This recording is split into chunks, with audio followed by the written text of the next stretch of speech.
Okay, anatomy and physiology.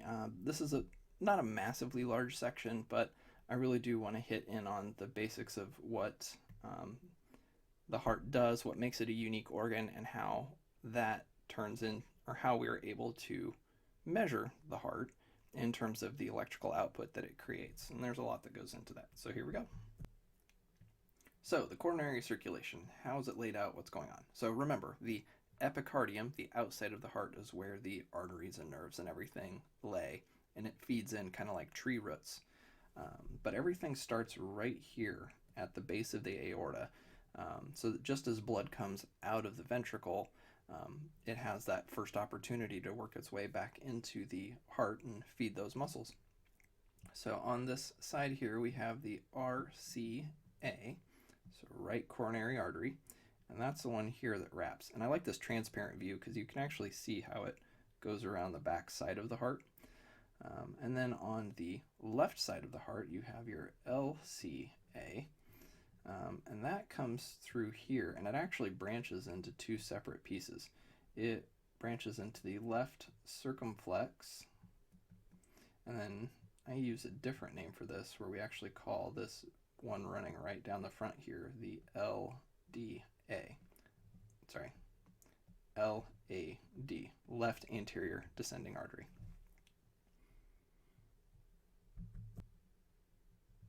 One of the questions that tends to come up is, why are they called coronary arteries?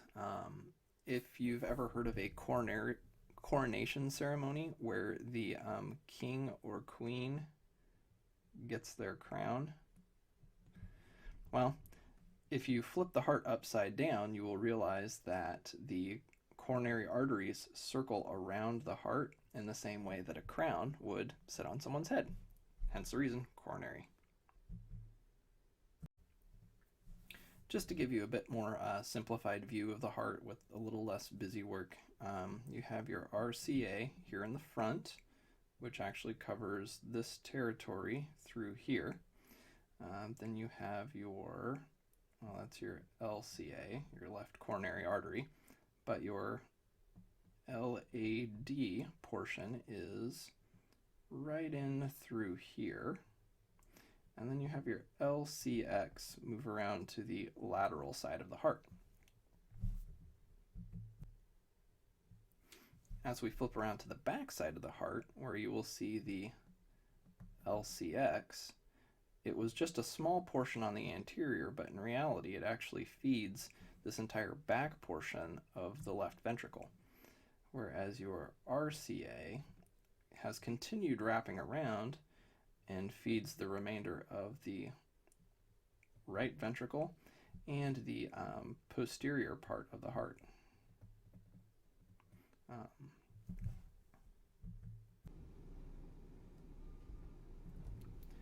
Which part of the intraventricular septum will be affected by a proximal occlusion of the right coronary artery, the RCA? And so this is just a simple anatomy, blood flow, knowledge check question. You can go back a couple slides and see what's been written there. I even drew it out a little bit, but it's really the question of which part of the heart does it feed? Does it feed the anterior 2/3 of the IV septum? Does it feed the posterior 1/3 of the IV septum? Or is it actually responsible for none of that or all of it?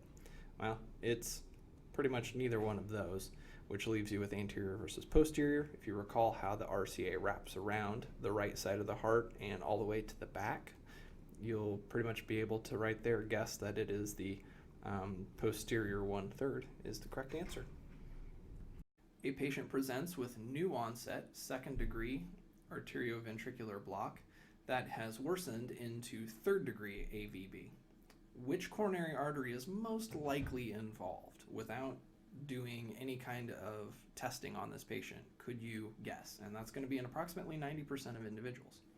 Well, right off the bat, I asked which coronary artery, so right away you can check off aorta and vena cava, because those are not coronary arteries, and now you have to decide, is it the left one or the right? If you go back and review how this is laid out, in most of the population, it's going to be that right coronary artery that feeds it for most folks.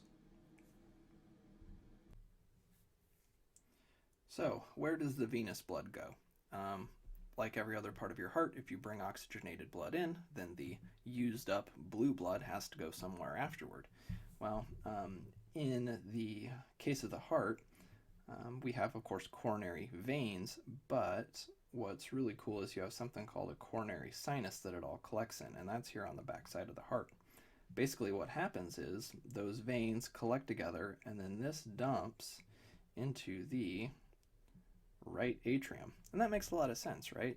Take that freshly deoxygenated blood, and what's the shortest route to get it back into the circulation? Well, the right atrium, which then it will flow through with the rest of the blood coming through. Another important thing to mention about this is actually a fairly large opening.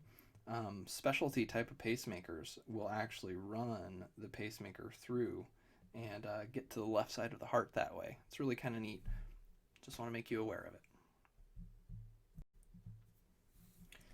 So your entire body is designed around this idea where the most important organs get the most blood flow. So if you think about your brain,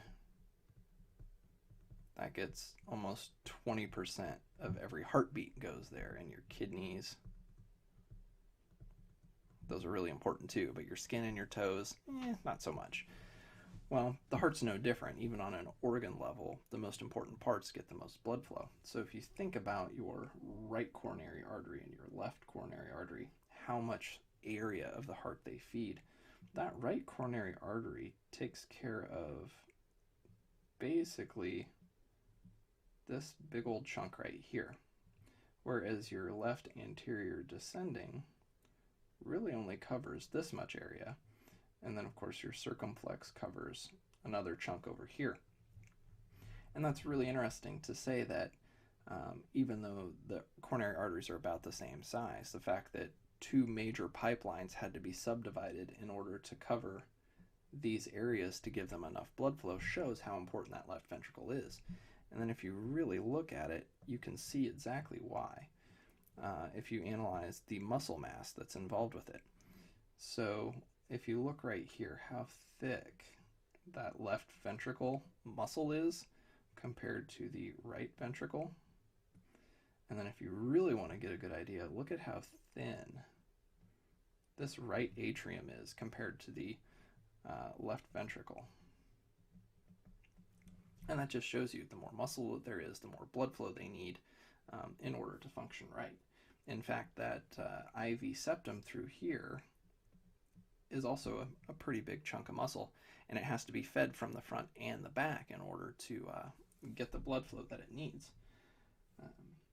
And if you look at your diagram here on the left, this is actually more of how the heart is actually designed, where that left ventricle is kind of the center portion, and that the right ventricle is just kind of attached onto the outside of it, with this being your intraventricular septum here, which is just a really cool design overall to help make sure everything gets squeezed out the way it should be.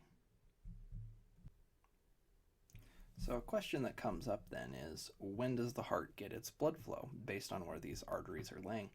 And it's actually a really clever design. If you think about your arm, let's say you try to lift something heavy and you're squeezing your biceps, you can only hold it for so long and eventually you have to put it down.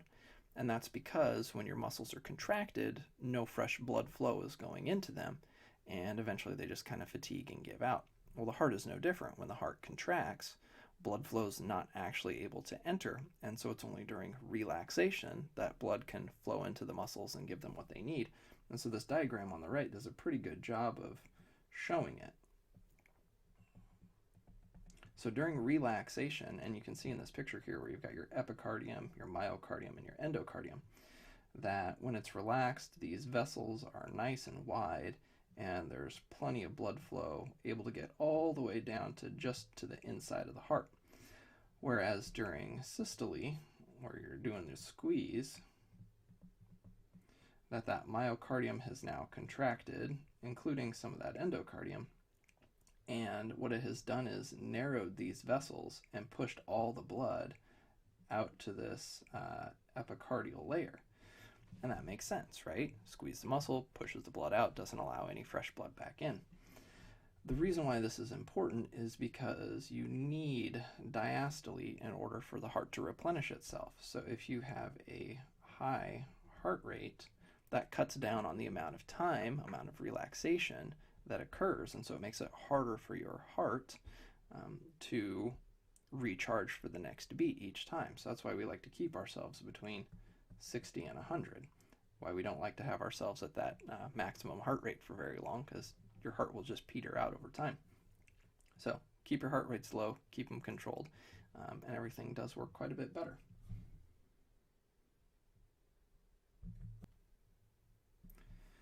Now for the advanced class, to build upon everything, I want to talk about the exact moment when the heart receives its blood flow, and this is actually really key. If you look over here at the atrium kind of blown up, or the aorta blown up a little bit closer, you'll see that the right and left coronary artery are sitting just inside of the aortic valves. And this is a really cool idea, because during systole, when blood is flowing out, your valves actually fly all the way open and they move to the sides. I'm going to go ahead and use purple. And so your blood's flowing out like this, correct? Your oxygenated blood, it's going out through the aorta where it needs to go. Then what happens during diastole, when that ventricle relaxes and you get backflow, where that blood is coming rushing back, your valves actually close like this and prevent any blood from flowing back into the ventricle. So what's really cool about that then is the blood has no choice but to go through your left coronary artery and your right coronary artery. So that during diastole, when the heart is relaxed, that's when the blood is flowing into those coronary arteries. During systole, when the heart is contracting, the valves are closed and it doesn't create a situation where your high pressure created by the ventricle is putting that pressure on your coronary arteries. And so that's where our blood pressures make a big difference, because you want your patients to have, that classic, let's just say 110/70. Well, 110 is your ventricle contracting, enough pressure to reach the entirety of your body. Well, that 70 is what your coronary arteries are getting in terms of their blood pressure. So it's important that we keep this diastolic blood pressure in a reasonable range, because otherwise you wind up with too much pressure on your coronary arteries, and that can create troubles in and of themselves.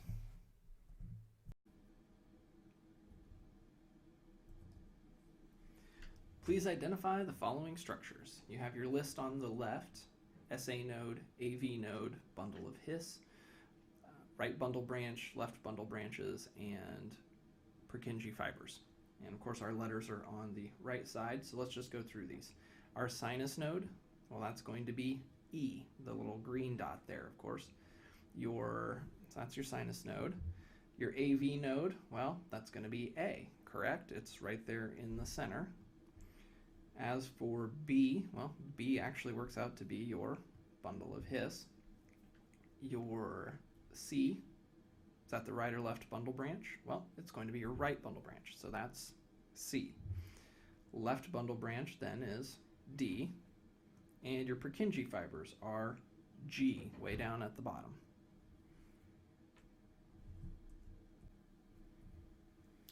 So which rhythms are going to cause loss of coordinated atrial contraction, i.e. your atrial kick? Well, it's pretty straightforward, right? These are all rhythms you learned in basic arrhythmia. Which one of these mess up how the atria conducts? Well, it's going to be things like AFib for sure, right? Is it going to be first degree block? No, of course not, because first degree block just slows things down. VTAC, well, that's one of those things that the entire heart's a mess, so that's definitely one of them. Junctional rhythms, you got retrograde conduction. That's going to throw off the normal sequence of events. And of course, sinus rhythm. Is sinus rhythm? Of course you have a good atrial kick with it. So at that point, you really come down to which ones are going to be problematic. Well, it's going to be these guys right here.